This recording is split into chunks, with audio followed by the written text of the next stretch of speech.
Veja bem, a gente está no capítulo 27, porque nós estamos no mês de Elul, e durante o período de, desde, vamos dizer assim, desde Rosh Chodesh Elul, desde o início do mês de Elul, até Rosh Hashanah Rabbah, até o último dia de Sukkot, antes de Shmini Atzeret, antes de Simchat Torah, se costuma falar esse capítulo na Tefilá, tanto em Shacharit, no finzinho de Shacharit, da Tefilá da manhã, como em Minchá, no finzinho de Minchá, na Tefilá da tarde. E tocar shofar também uma vez por dia? Mês de Elul. Toca shofar no mês de Elul, depois tem Rosh Hashanah. Tá? Veja, esse capítulo 27 é acrescentado nesse período, porque nesse capítulo também existe uma alusão à ideia de que esse período tem alguma coisa a ver com o conteúdo que está escrito, as mensagens que estão contidas nesse capítulo. Tá? Nós já falamos um pouquinho, vou apenas recapitular algumas coisas. Os nossos Chachamim, os nossos sábios, explicam que o início desse capítulo, que é Le David, a tradução literal é por David, by David, está dando só o autor dos Salmos, tá? É importante falar isso porque a gente fala que os Salmos foram feitos pelo rei Davi. Compilados, sim. Escritos, existem 10 personagens que participaram da composição de vários capítulos. A gente vai ver, por isso que muitos capítulos do Teilim têm um título. Mizmor le Asaf, cântico por Asaf. Livnei Korach Mizmor, Bnei Korach fizeram esse cântico. Enfim, tem o autor. Tá? Então aqui tem Le David por David. Tá. Aí ele diz, Hashem Uri Veishi, Hashem é minha luz e é minha salvação, Mimi irá de quem eu vou temer, Hashem Oz Hayai, Hashem é a força da minha vida, Mimi Evchad de quem eu terei medo. E nossos Chachamim, nossos sábios explicam que isso está se referindo ao período que a gente está agora, Elul, mas principalmente Rosh Hashanah, Yom Kippur, que são chamados de Yamim Noraim, que a tradução literal é dias temíveis. Quero deixar claro que não são dias terríveis, e sim dias temíveis. Temíveis quer dizer dias em que a gente tem um pouco mais de temor. Tá? Como o vocabulário aqui em português não ajuda muito, irá, a gente já comentou algumas vezes, quando se diz que uma pessoa... Eles são temíveis porque são terríveis. Não são terríveis. É isso que eu quero esclarecer. Irá, quando a gente fala em hebraico, a palavra irá, que traduzindo é temor, tá? Tem muito mais a ver com admiração e respeito do que medo. Tá? Então, óbvio, vai ter ocasiões em que o verbo em hebraico vai ser usado em referência a medo. Mas o contexto original da palavra irá é respeito. Tá? Então são dias solenes, se quiser usar a palavra, talvez, tem um pouco mais a ver. Tá? São dias em que a gente tem sente mais respeito por Hashem, mais respeito em relação à autoridade superior. Ou sente ou aceita mais a autoridade de Hashem. Tá? O período que vai de Rosh Hashanah até Yom Kippur são 10 dias. Esses 10 dias são chamados de Aseret Emei Tshuvah, 10 dias de Tshuvah. Não são chamados de 10 dias de temor. Eu sempre aprendi 10 dias temíveis. Sim, mas não são 10 dias temíveis, são 10 dias de Tshuvah.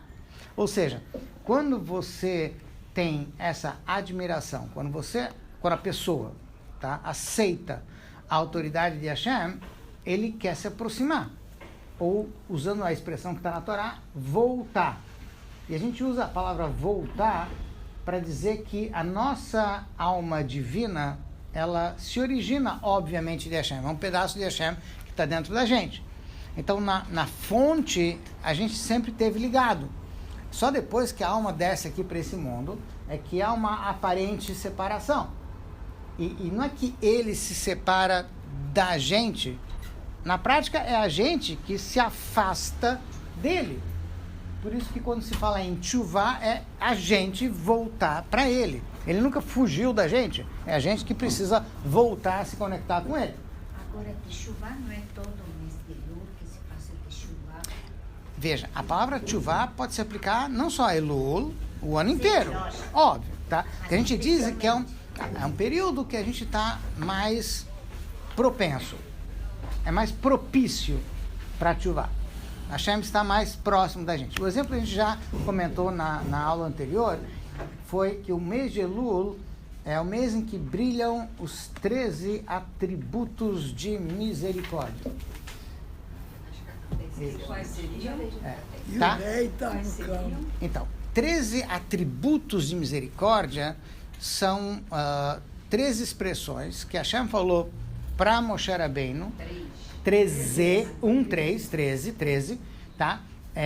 Onde Hashem está dizendo para Moshe, quando você quiser se aproximar de mim, ou quiser defender o povo em situações indefensáveis, ou seja, a gente fez o que não devia e não tem como justificar, aí então se dirija a mim usando essas 13 expressões de misericórdia. Uma tradução mais ou menos simples seria assim: Hashem, Kel Rahum, é um Deus generoso, misericordioso, Erech Hapaim, tolerante. E tem uma série de expressões nesse sentido, tá? Então, aí, na Torá. Mas é difícil de achar assim, cara. Você pode eles mortais, né? Sim. Espera. Beleza, Rabino. Você pode Espera, vou dar o endereço. Talvez seja mais fácil. Se é para dar endereço, vamos dar endereço, não seja por isso. Não precisa do endereço, não. Já dá uma Precisa, vou dar endereço, já que é para dar endereço, vamos dar endereço. Mas é bom pra gente saber. Afinal de contas, tudo tem que ter tô com fonte, papel e tá? lápis na mão. Veja bem, na Yeshiva, Tarefa. essa é a pergunta básica que se faz sempre. Aonde está escrito? Exatamente. Você disse sim, ótimo, eu não vou acreditar em você. Eu quero ver isso escrito. Onde está Aonde escrito está aqui? escrito? A frase? Onde está escrito o que for, Eu aceito o que você fala e eu acredito. Por que o que está escrito vale... Vamos lá. Então, o endereço. Aonde estão... Por que o que está escrito vale mais que a palavra? Porque o que está escrito, a gente sabe que é o que Deus nos deu. O que está falado, eu tenho que acreditar que você estudou direito. E aí nem sempre você estudou direito. A gente não é perfeita. Entende? Não quis Hã? dizer isso. Não, mas é isso que quer dizer. Essa é a intenção. Tá, então o endereço exato está escrito em Shmot, Êxodos, capítulo 32, tá? Versículos 6 e 7. Tá claro? Aí estão os 13 atributos de misericórdia. Pode ler Precisamente com rapidamente essa esse? Vamos lá, deixa eu ver se deixa eu pegar na fonte aqui. Cada livro é diferente. Se elas quiserem Esse acompanhar, de eles podem Torá, ver pelo que página do tem? teu livro. Página. O quê? Rav, É nesse livro da Torá que você Calma, tem. vai dar muita confusão se der página. Deixa eu ler o que está escrito. Sei. Elas querem acompanhar, pode falar a página no seguro? Sim, que dá sim. pra ver. Para quem tem estudo, mas quem tem o teilinho não vai dar. Calma. Não, porque tem segurina, né? E alguns não. Assim, você ajuda uns e nem todos. Deixa eu só achar aqui dentro, a gente vai fazer isso mais rápido. Tentar fazer isso, porque é pertinente. Se não fosse, realmente a gente não pararia para dar um... Ai, que bom. Tá. Não, tem a ver com... É um dos trechos principais, inclusive, da Tefilá de Yom Kippur. Tá? Então não é à toa que isso aqui está sendo mencionado. Tá? Vamos lá. Tá bom. Quem quer acompanhar no Sidur, você tem na página 62. Pode pegar aqui. Pode pegar aqui. Tem aqui. Aqui. 448. Não. Ah. Vai, quem quiser acompanhar no Sidur. página 62. Aí é Êxodos, capítulo Onde está escrito Vaiavor, tá? Na linha seguinte. Tudo bem. Eu vou ler. Ah, isso. Então, lá. Isso. Vamos lá. Então, deixa eu ler um pouquinho o contexto, tá? Para a gente poder entender. Hashem terminou de falar com Moisés, Moshe, no Monte Sinai. Ele deu as 2 tábuas do testemunho, escritas por Deus. E aí o povo ficou preocupado que Moshe levou muito tempo para descer da montanha e resolveram então fazer um bezerro de ouro. Não vou entrar agora nos detalhes, mas infelizmente é triste. Tá. Deixa... E não é aqui não. Deixa aí um pouco mais para frente. Não é nesse trecho não. Eu li... Só um minutinho. Não, mas deixa eu pegar só um minutinho.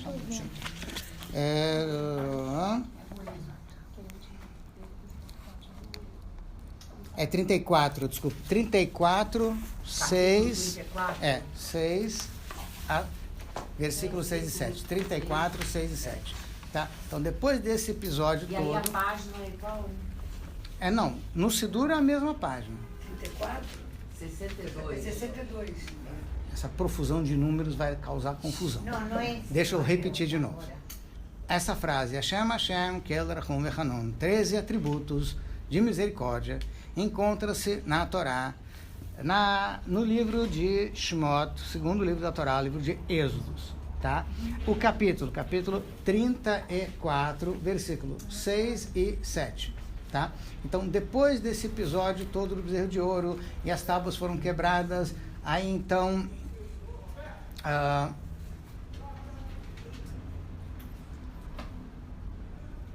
Hashem passou diante de Moisés e proclamou: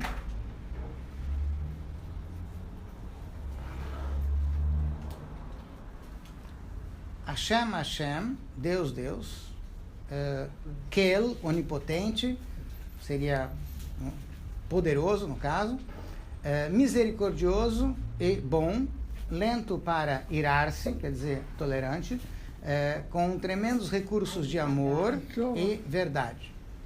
Tá? Na tradução aí está um pouquinho diferente, mas a ideia... Eu não sei hablar.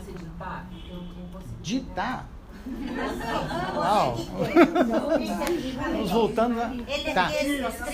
Então, os 13, tá certo. Os 13, Página 62, no meio mais ou menos. isso, onde está debaixo da linha Vaiavor. Tá. Veja bem, eu vou ver se... Página 62 aqui. Não, Pessoal, não estão nos 13 atributos. tá bom. Eu vou Bli Neder, não prometo, mas eu vou fazer o possível para mandar para o pessoal pelo Zap. Não, mas eu não. Aí o pessoal vai poder ter os 13 atributos. Tá. Ele continua, ele relembra atos de amor por milhares de gerações, perdoando o pecado, rebelião e erro. E ele não absolve aqueles que não se arrependem, mas,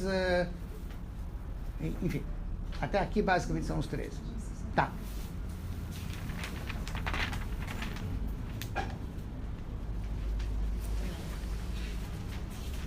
Muito bem. Então, aqui nesse episódio, eu vou repetir daqui a pouco os 13 com calma. Do jeito que está no Sidur, fica mais fácil o pessoal acompanhar. Tá? Então, vamos lá. Para quem está com o Sidur, página 62, você tem... Está escrito Vaiavor, e na linha abaixo do Vaiavor, está assim, Hashem, Deus, benevolente Deus, sim, seria Hashem, Kel, tá, Rachum, clemente, Ve-Hanun, gracioso, Erech Hapaim, lento para a ira, quer dizer, tolerante, Verav Chesed, de imensa bondade. Ve'emet, e verdade. Notzer Chesed, ele preserva a bondade, la'alafim, por 2000 gerações. Nose Avon, perdoando iniquidade. Sim? Vapesha, transgressão. Vechata'a, e pecado. Venake, e limpa.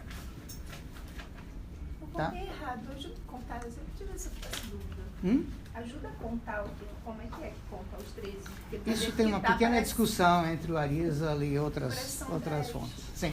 Hã? Parece que são 10. Sim, então, veja bem, o Notzer Chesed deixa eu dar uma dica mais rápida. Não tenho isso agora, posso mandar para todo mundo. Quando a gente fala o Tashlich, sim? No segundo dia de hoje. Exato, tá? Esse ano vai ser no primeiro, no segundo dia, quando o primeiro cai em Shabbat. Sim. Sim, tá? Então, no finalzinho da tarde do primeiro dia de Rosh Hashanah, a gente vai fazer o Tashlich, aonde... De Rosh Hashanah, sim, Tashlich. Quando se vai a um lugar onde tem peixes dentro do possível, ou sim, o mar, ou no pior dos casos, você abre a torneira e fala lá, pelo menos. Alguma coisa do gênero, pelo menos, tá? Mas a ideia é de que a gente, nesse momento, clama pela misericórdia de Hashem e que ele pegue os nossos pecados e jogue nas profundezas do mar, que é uma expressão que está na Torá. Não é apenas um pedido nosso, tá? Segunda-feira. Seria na segunda-feira, esse ano, tá? Então, nesse momento, a gente fala os 13 atributos de misericórdia e no Marzor eles estão numerados. É só seguir dentro do Marzor, no livro de rezas de Rosh Hashanah específico, tem lá o númerozinho, é fácil. Eu posso mandar a cópia também do Você pode Tashlich. mandar por Mamar? Também posso. Sim. Pelo Hashem, tá? Mas é interessante lembrar que isso, Hashem fala para Moshe, depois do episódio do bezerro de ouro, e ele diz, saiba que se você disser isso diante de mim, eu vou lembrar de ser misericordioso com vocês. Não que Deus não seja misericordioso, mas Ele quer que a gente faça a nossa parte também. Pelo menos pede perdão. Pelo menos diga isso diante de mim, tá? E isso, vamos dizer assim, faz parte da Tefilá, principalmente de Yom Kippur, porque o episódio do perdão do pecado do bezerro de ouro é Yom Kippur.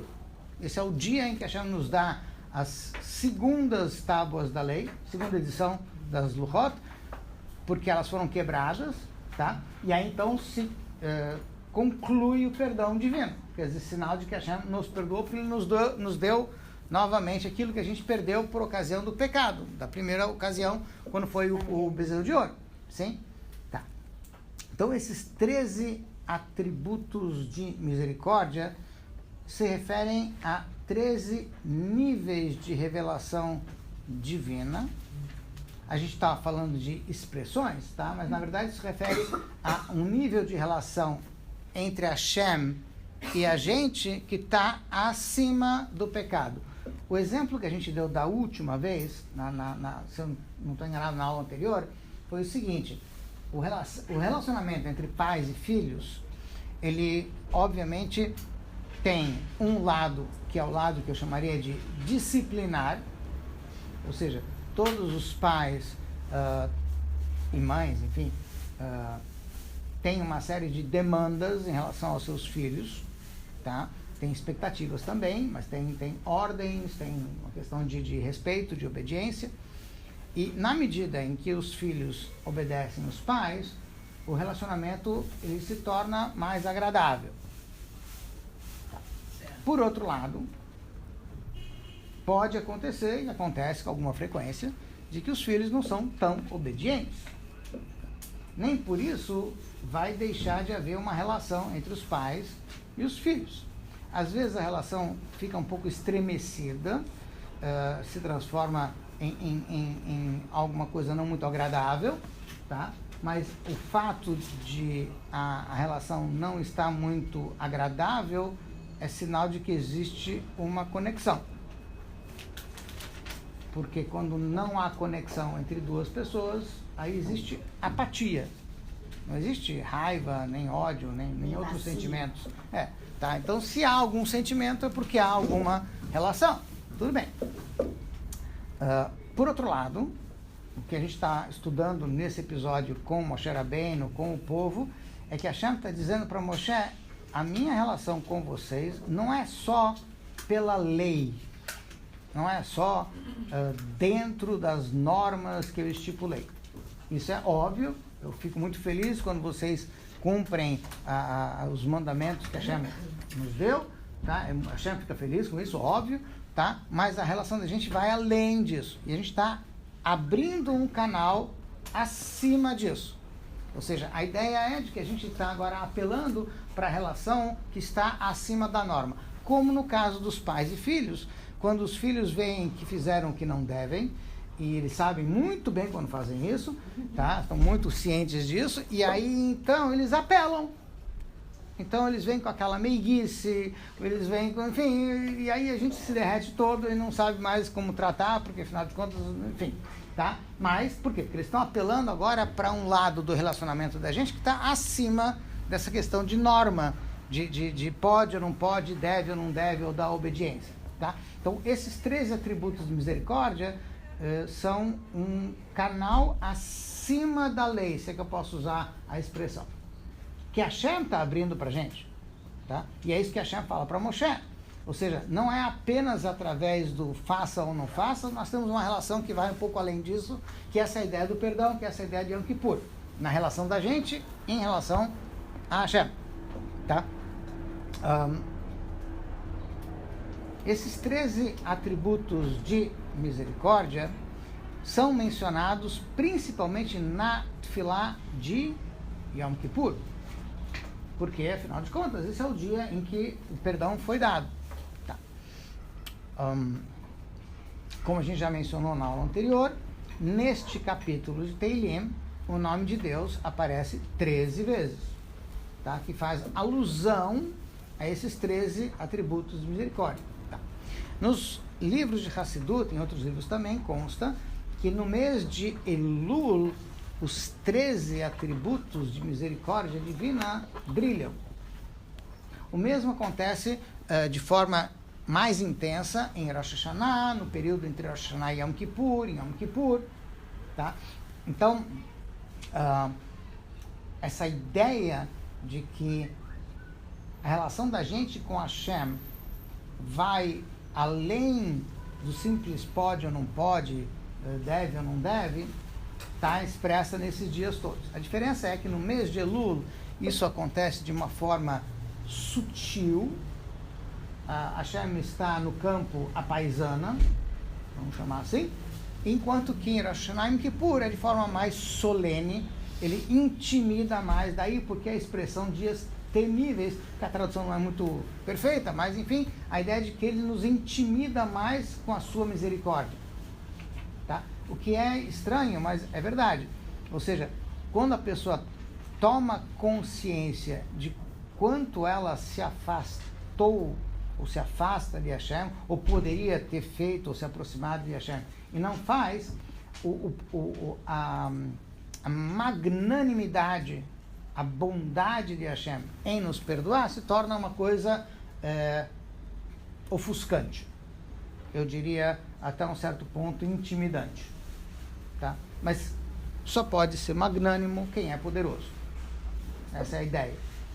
Porque se a pessoa simplesmente não tem condições de ser poderoso, não existe grandeza na sua tolerância. É a verdadeira teshuvah. Sim. Não toma consciência e se arrepende realmente. Isso. E esses dias são mais propícios. Agora, a diferença, como a gente já falou, Elul, período que a gente está agora, o exemplo que o Alter Rebbe dá é que Hashem está no campo. Deus está no campo. O que quer dizer Deus está no campo? Ele está próximo da gente, não com as suas roupas reais, porque o rei não vai ao campo com o manto real, nem com a coroa, nem com o cetro, tá? E sim, ele está paisana, se a gente pode usar assim a expressão, E ele está no campo no sentido de que o campo não é o lugar onde a gente mora. A pessoa que trabalha no campo não mora no campo. Ela mora na casa, mora na cidade, enfim, tá? Mas o campo é o lugar onde a gente trabalha, onde a gente mexe com o nosso sustento. Tá? Então, a ideia aqui é de que o mês de Elul é um mês inteiro onde não há uma festividade, ou nem há jejum, enfim, não há nada de excepcional. São dias comuns, dias de trabalho, dias em que a gente se dedica ao nosso dia a dia normalmente, e no entanto o rei está no campo.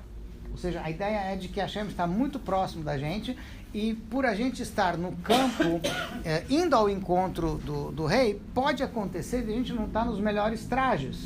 Porque se eu estou trabalhando no campo e o rei está passando, eu posso estar com minha roupa de trabalho, pode não estar.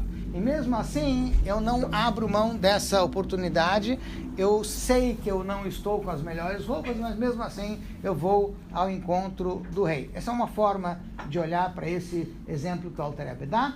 E a ideia é de que Hashem está sorrindo para a gente, Hashem está aberto para nos receber nesse período. Mas ele não faz nenhum esforço em nos inspirar. Ou seja, não tem glamour. Se você for tirar um selfie com ele no campo, entende o que eu quero dizer? Uma coisa é tirar um selfie no palácio, com coroa, enfim, manto, tal. Aqui não tem nada. Tá. É mais ou menos essa a ideia. Não sei se é a melhor ideia, a melhor forma de caracterizar, mas basicamente é isso. Então, no mês de Elul, a gente está muito próximo, dentro do nosso dia a dia, e tem que aproveitar e aumentar a nossa consciência. O que quer dizer? Quando se diz que nós temos que ir ao encontro do rei que está no campo, significa que eu tenho que sair da minha zona de conforto, onde quer que eu esteja, e de alguma forma me aproximar mais do rei. Como Hashem está em todo lugar, então não é uma questão física de eu sair de lugar A para lugar B, ou seja, não quer dizer sai de casa e vai para a sinagoga, não é essa a ideia. É bom, mas não é esse o conceito. Sim, a ideia é de que eu saio da minha zona de conforto, ou seja, eu começo a observar o que mais eu posso fazer para me aproximar no sentido espiritual de Hashem. Que mitzvot que eu posso fazer mais? Que tefilá que eu posso fazer mais? Que orações que eu posso fazer? Enfim, aquilo que eu posso fazer, que com isso eu estou me aproximando dele. Me aproximando num sentido real, porque não preciso me aproximar dele fisicamente, porque ele está em todo lugar. Tá. Então, nesse capítulo você tem 13 menções de Hashem, correspondendo a isso, e como a gente já falou da última vez, Hashem é minha luz e é minha salvação. Por quê? Porque a ideia é de que quando a gente está ao longo do ano, por assim dizer, no escuro, porque a gente não consegue enxergar, às vezes, as tribulações do dia a dia não permitem que a gente enxergue Hashem. A gente consegue muitas vezes ver a Hashem presente no dia a dia, mas em Elul Hashem está mais visível. É questão só de a gente aproveitar o momento.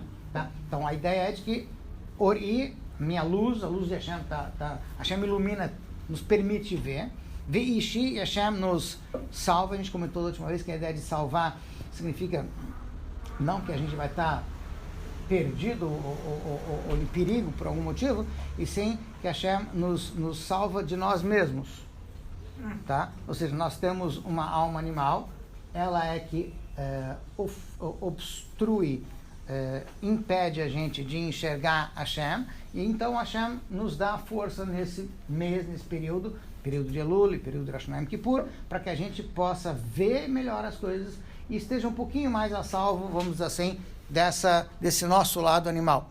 Tá. Depois ele continua, me mirar a quem eu vou temer. Então a gente fala de novo, uma das coisas importantes em relação ao compromisso da gente em relação a Hashem é de não ter medo. Aqui ele está falando que não vou ter medo de nenhum outro ser, de nenhum outro ser humano, de nada. Hashem é minha força, Hashem é minha vida, de quem eu vou ter medo, tá? Mas eu vou colocar isso, como a gente já falou um pouquinho sobre isso, no Shulchan Aruch, no Código de Leis Judaicas, a primeira frase que aparece ali é Ve'al yevosh mipnei amaligim. É uma frase que também está no Pirkei Avot, em outras fontes, mas a ideia lá é simples. Não tenha medo de gozação. De quê? Gozação, zombadores. Tá? O que significa isso?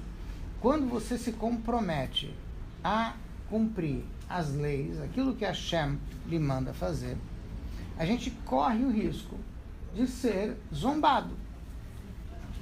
Tá?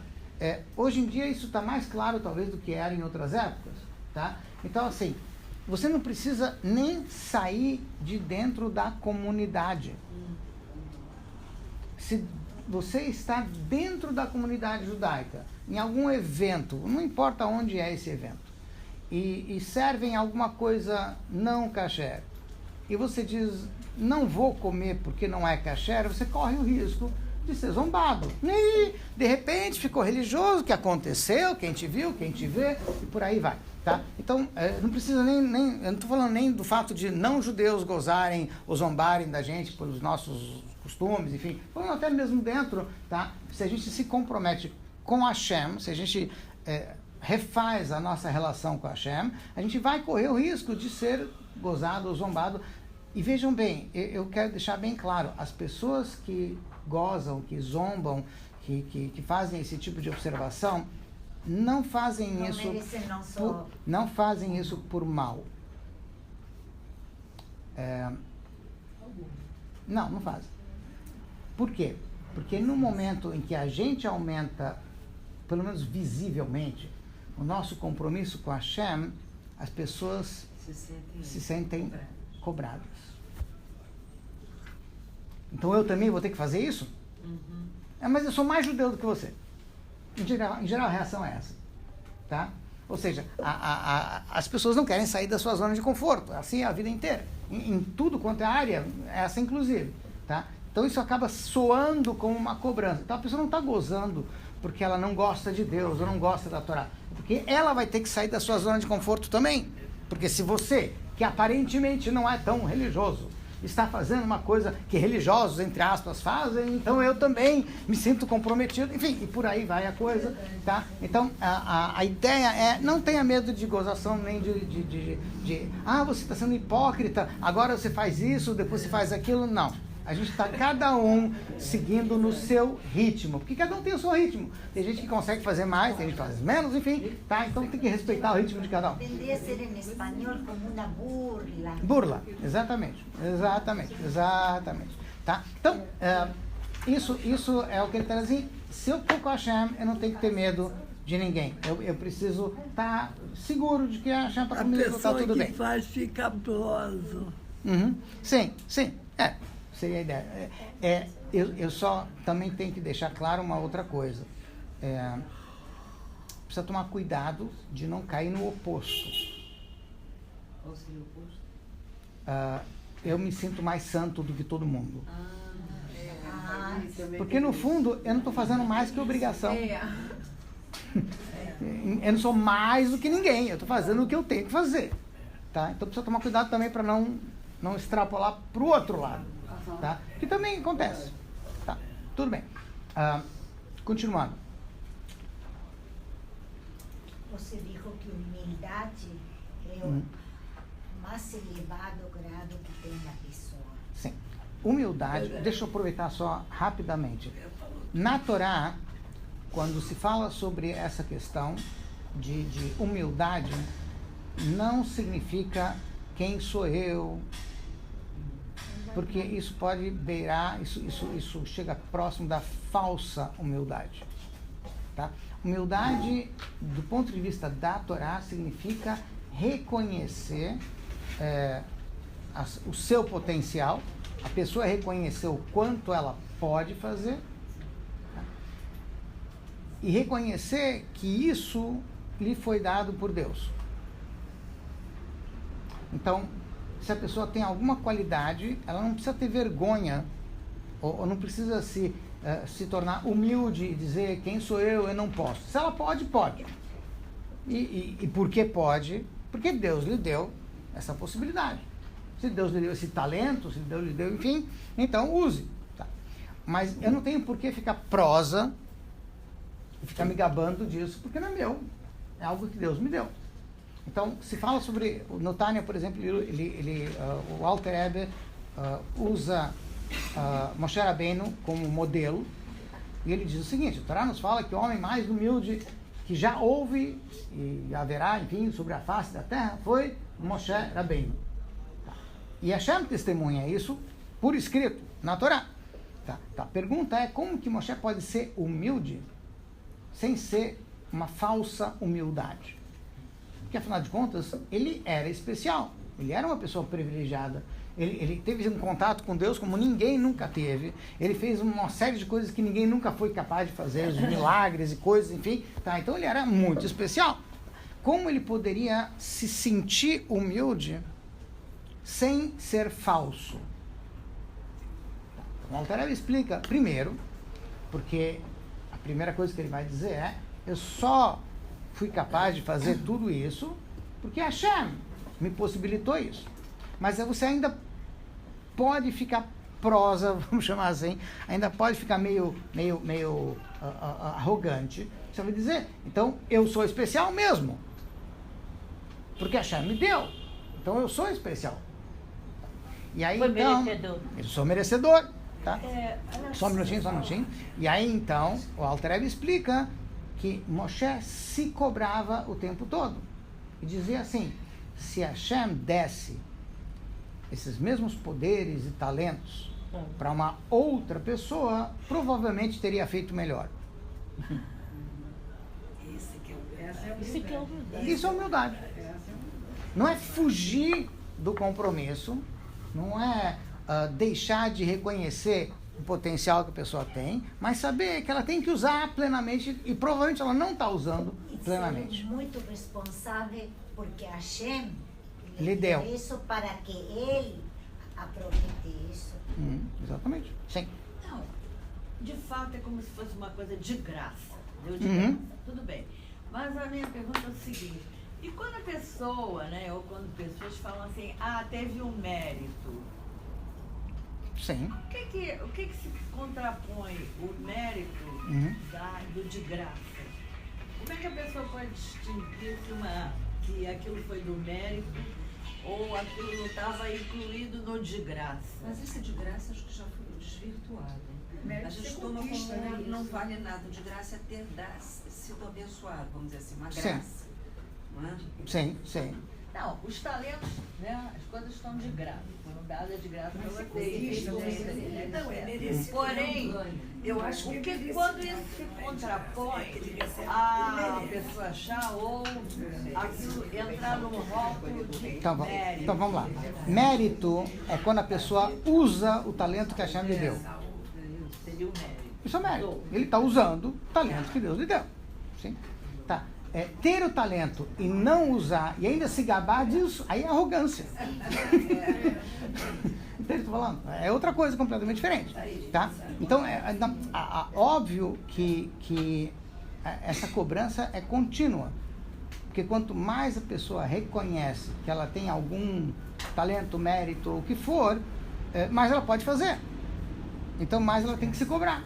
Ou seja, a Hashem não está lhe dando um presente, está lhe dando uma responsabilidade, que é mais ou menos igual ao que a gente diz assim: o povo judeu é o povo escolhido por Deus.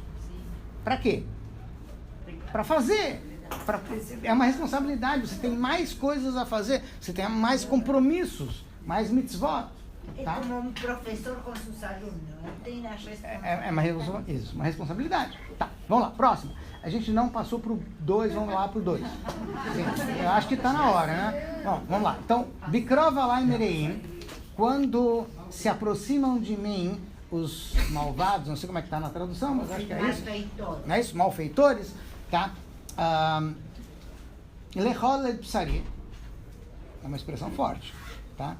Comer a minha carne. Sim? Tá. Achando que vão se aproveitar de mim. Tsarai oivai, aqueles que me fazem, querem fazer sofrer, aqueles que são meus inimigos, tá? Rema kashuga na falo, eles vão tropeçar e eles vão cair. Ou seja, o que a gente está dizendo é o seguinte: se a pessoa está conectada com Hashem, como ele falou antes, e Hashem é minha luz, Hashem é minha força. Eu não tenho que brigar com o meu inimigo, eu tenho que fazer o meu trabalho. E à medida que eu me dedico a fazer o meu trabalho, aqueles que querem impedir não vão conseguir me impedir, porque eu estou fazendo o meu trabalho. Desculpe, o exemplo que eu vou dar pode não ser o melhor exemplo, mas é um exemplo que foi dado pelo Rav Mendel Futterfass, um dos grandes Hassidim. Rav Mendel ficou preso na Sibéria, na Rússia, na época do comunismo, por divulgar o judaísmo, por fazer este voto funcionarem na Rússia comunista e assim por diante. E ele era muito observador, e de tudo ele aprendia uma lição. Então ele descobriu, não sei se foi num período que ele esteve preso na Sibéria, que os russos tinham uma forma peculiar de caçar ursos, porque é um artigo comum na Sibéria, tá? Mas assim, não é qualquer um que caça urso. E eles conseguiam caçar os ursos praticamente sem armas. Como é que eles faziam isso? Então eles criaram o seguinte sistema. Eles descobriram que ursos gostam de mel. Daí vem o personagem Zé Colmeia. Aqueles que ainda conhecem o personagem. Tá? Muito bem. Por que eles gostam de mel? Porque eles podem enfiar a mão no mel, lamber, e as abelhas podem picar à vontade, que a casca grossa, a pele grossa dele nem faz cosquinha. Tá? Então os ursos ficam tranquilos ali. O que eles fizeram? Perdão, o que eles faziam? Colocavam uma colmeia em uma árvore, num galho de uma árvore, mais ou menos ao alcance do urso, porque o urso sobe em árvore, bem ou mal, e do lado do galho onde está a colmeia, colocam um barbante, uma corda, com uma tora de madeira. Muito bem. O urso não é pequeno, então à medida que ele ia subindo na árvore e colocava a colmeia bem alto, ele obviamente batia na tora de madeira. E como ela estava num pêndulo, estava amarrada ali, a tora ia e voltava e batia no urso. Como o urso não gosta de levar desaforo para casa, então ele imediatamente dava um tapa na tora de madeira. E a toda ação corresponde uma reação. Então a tora de madeira ia com a mesma força e voltava com a mesma força para cima do próprio urso. Tá? Injuriado, ele não... Como? Assim? Comigo? Então ele continuava batendo na tora de madeira. E ficava ali batendo, respirando, batendo e apanhando, batendo e apanhando. E quanto mais força ele dava na tora, mais ele apanhava e mais torça e mais apanhava. Até que uma hora ele caía de exaustão. E aí é que o pessoal pulava em cima e pegava o urso e fazia o que tinha que fazer lá, enfim, o que eles queriam fazer com o urso. Tá? Então, Rav Mendel observou o seguinte: ele esqueceu o objetivo. E já que ele esqueceu o objetivo, ele acabou brigando com uma tora de madeira. E atrás da colmeia. Tá? Entende? Então assim... Nossa, profundo. Sim, entende? Então assim, o objetivo da gente aqui é fazer mitzvot. É fazer a nossa parte. Esse fala, o outro atrapalha, o outro isso, o outro aquilo. Mas eu tenho que fazer o que eu tenho que fazer. Eu tenho que estar preocupado com aquilo que é importante, que a gente tem que fazer aqui. Então, em vez de ficar batendo em tora de madeira, que vai e volta, vamos pra frente. Chega na colmeia. Dado Tá? dá burro e ponta de faca. Isso. É basicamente isso. Tá? Então, é isso que ele está falando. Eu vou fazer a minha parte e eles vão cair sozinhos. Quer dizer, os inimigos eles não vão ter o que fazer, porque eu estou preocupado em fazer a minha parte, em vez de ficar apenas batendo em tora de madeira. Basicamente é isso. Tá? 3. Gimel. Se um acampamento acampa contra mim, se um exército luta contra mim, lo irá libi, meu coração não teme. Então, como milhamá, se fizerem contra mim uma guerra, se levantar contra mim uma guerra, bezota niboter, eu confio em você. Em outras palavras, como ele falou antes, achei a minha força, então eu confio nessa força. Tá? Muito bem. A ideia aqui é a seguinte: existe na Torá uma mitzvah de que se houver uma situação de guerra E existem situações de guerra, principalmente em legítima defesa, onde é mitzvah, é uma obrigação a gente guerrear. Tá? Inclusive, curiosamente, esse é o nome que o exército de Israel leva. É Tzvah Haganah, exército de defesa. Ou seja, o tempo todo a ideia é de estamos em legítima defesa. Tá?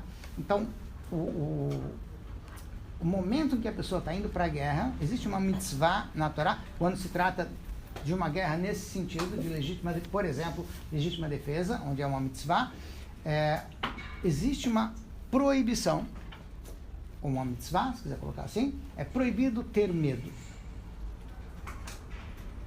E a pergunta óbvia é assim, alguém que está indo para a guerra, está no campo de batalha, está vendo o inimigo do outro lado, como é que ele não vai ter medo? Como é que você pode cobrar isso, mandar, ordenar que a pessoa não tenha medo? Tá? Então, eu tenho uma dúvida. Só um minutinho, deixa eu acabar então. Posso? E a resposta basicamente é a seguinte. Dois corpos não podem ocupar o mesmo espaço. Tá? Dois pensamentos não podem ocupar a mesma cabeça. Quando você pensa em uma coisa, você não pode pensar em outra. É assim que funciona. Se a pessoa está totalmente concentrada no seu objetivo e ela está pensando apenas nisso, ela não tem tempo, nem espaço para pensar em outra coisa. Então não há espaço, por assim dizer, para o medo. Por quê? Porque ela está concentrada naquilo que ela tem que fazer. Tá? Que é mais ou menos o que todo coach que se preza procura fazer com as pessoas que estão treinando. Não, foca nisso e vai, não esquece o resto. Que é essa a ideia. Foca. Aí vai. Como é que tem, se fala do Yetzer, que fica aquele comitê mental, né? Você diz só um pensamento. Então eu devo ser diferente, porque eu tenho vários. Todo mundo.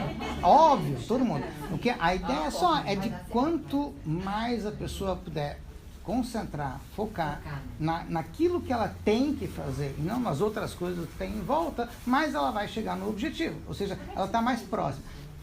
Veja, eu não vou te dizer que vamos pegar um exemplo simples. Quando a gente vai fazer a nossa tefilá, rezar, sim? Tá. É o momento de maior distração durante o dia.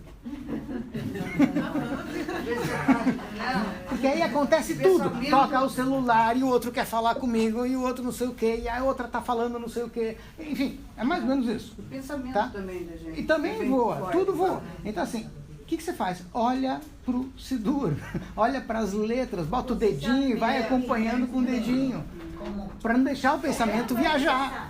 Assim, é o simples, tá? Mas não é tão simples, porque a gente não está acostumado. Essa estratégia aqui, que todo mundo comenta de coach, escrever que isso é para isso, é para na hora de rezar. Exatamente, para poder se concentrar. Mas, veja bem, não é tão complicado. É que a gente não exercita, por isso que a gente não faz, tá? Vai durar quanto tempo? O tempo que a gente dedicar para isso. Em outras palavras, grandes Hassidim, não estou falando de pessoas que não se ocupavam, pessoas que realmente se ocupavam, queriam fazer a tefilá como precisava, consta que encontraram em épocas ou outras épocas que grandes Hassidim costumavam fazer uma orelhinha no Sidur. E aí perguntaram para eles por que você está fazendo essa dobra na página. Falou, porque até aqui eu rezei. Daqui para frente eu só li. E eles tentavam avançar uma página assim por dia, ou duas dentro do possível. Para eles consigam rezar mais e não só ler. Entende o que eu estou falando? Mas é um exercício, óbvio que é um exercício. Não é uma coisa simples, mas é uma coisa que pode ser. Se a gente coloca como objetivo, se Deus quiser, a gente vai chegar. O importante é não se culpar caso, ao invés de rezar, esteja lendo. Sim, o problema é aquela coisa, tá vendo? Tá porque, de novo, a gente está batendo numa tora de madeira. Em vez de correr atrás. Sim, mas em vez de correr atrás do mel, a gente está batendo numa tora de madeira, que vai voltar contra a gente também. Tá? É de novo, o mesmo exercício, vai, volta, vai, volta. Porque, não tem, acho que não tem fórmula mágica, isso chama-se trabalho. Entende? Assim, Se ele tivesse a fórmula, ele mudava. Olha, só compartilhar uma coisa. O senhor sempre fala assim que, não sei se o Alter Rebbe, o Rebbe falava isso também, que ele deixou a gente fazer uma série de coisas na Lahá mais rigorosa, porque ele falou essa geração é como criança, né? Eles não falavam muito isso. Vivenciando os filhos no Heider, a gente aprende muita coisa. Uma é uma coisa que a gente estava falando na aula da Rani, que é assim, eles quando começam a fazer, por exemplo, Birkat Hamazon, ninguém cobra da criança fazer o Birkat Hamazon inteiro. Então isso é pra gente também. Eles fazem só o razão de racolo. Depois eles fazem um pedacinho, depois... Aí eles vão fazendo. Isso pra gente também. E uma coisa também que pra mim tem sido muito legal que vem com eles, que eles estão aprendendo a decorar o Tânia. Que é isso, né, que a Hassidut ensina pra substituir um pensamento. Você pra ter alguma coisa na cabeça. Tânia, por exemplo, decorado. Então eles ficam cantando lá em casa um pedacinho pequenininho, eu já sei. Então quando eu tô na rua e toco uma música, sei lá, alguma coisa que perturba. Assim, aí eu fico, Tânia, isso. Eu nem sei mais além disso, mas só de fazer isso já me ajuda. Só assim, eu sei só a primeira linha do cor. Tem um ditado em inglês, eu acho que em português também funciona, que dizem assim, o único lugar onde o sucesso vem antes do trabalho é no dicionário. Eu não estou entendendo. O único lugar onde o sucesso vem antes de trabalho é no dicionário. Porque o S vem antes do T. Certo? Sim, tá? Então, assim, isso basicamente é o que ele está dizendo. Então, por mais que... Obrigada, hein? De nada. Não Tá? entendi isso do dicionário. Porque S sucesso. vem antes de T.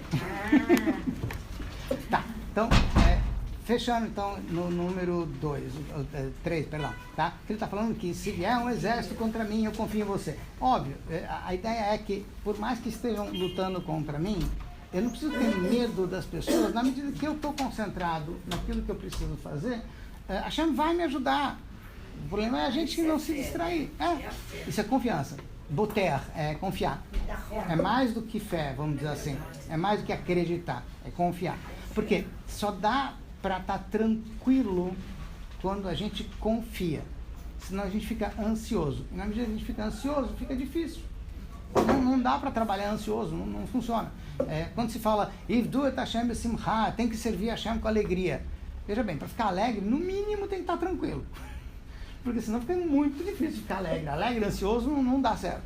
Tá? Então, óbvio que não é uma coisa simples.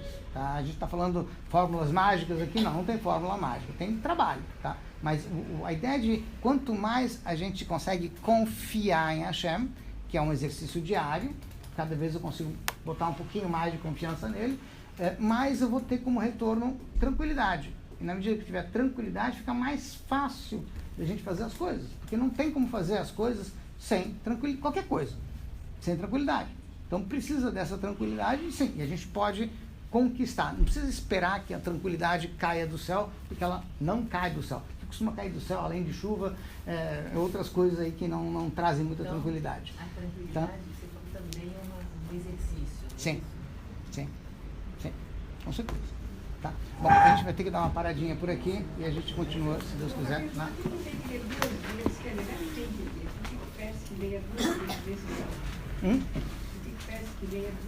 Eu posso ficar devendo para a próxima? Posso ficar devendo para a próxima? Me cobra. Tem a ver com a tefilá. Porque está conectado com a tefilá. Shacharit e Mincha, basicamente. Se possível. Os salmos 27